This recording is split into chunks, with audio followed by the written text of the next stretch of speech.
Hi friends, welcome to ring parlour. இன்றைக்கி நாம் பார்க்க போகிறது முருங்கைக்காய் பருப்பு வடையும் போட்டு ஒரு அவியல். அது எப்படி செய்யலாங்கிறத பார்க்கலாம். அது செய்ய தேவையான பொருட்கள்,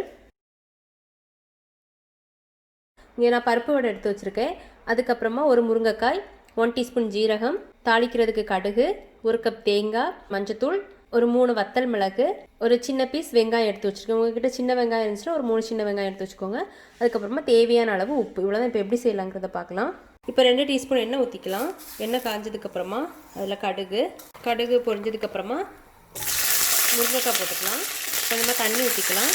தேவையான அளவு உப்பு போட்டு முருங்கைக்காய் வேக வச்சுக்கலாம். முருங்கைக்காய் வேகிற டைமில் நம்ம தேங்காய் அரைச்சிக்கலாம்.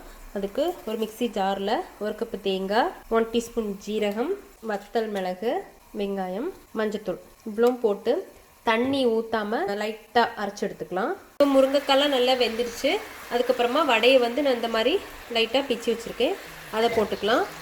நம்ம தேங்காய் அரைச்சி வச்சுக்கோங்கள, இந்த மாதிரி தண்ணி ஊற்றாமல் இது மாதிரி நல்லா பிரிப்பிலாக அரைச்சி வச்சுக்கோங்க. அதை போட்டுக்கலாம். போட்டு வச்சுட்டு எல்லாத்தையும் நல்லா மிக்ஸ் பண்ணிக்கலாம். இப்போ நல்லா எல்லாம் மிக்ஸ் பண்ணியாச்சு.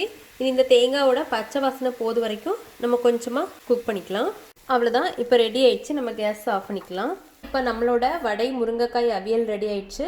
நீங்களும் வீட்டில் ட்ரை பண்ணி பாருங்கள். பிடிச்சிருந்தா லைக் பண்ணுங்கள், சப்ஸ்கிரைப் பண்ணுங்கள். தேங்க்ஸ் ஃபார் வாட்சிங்.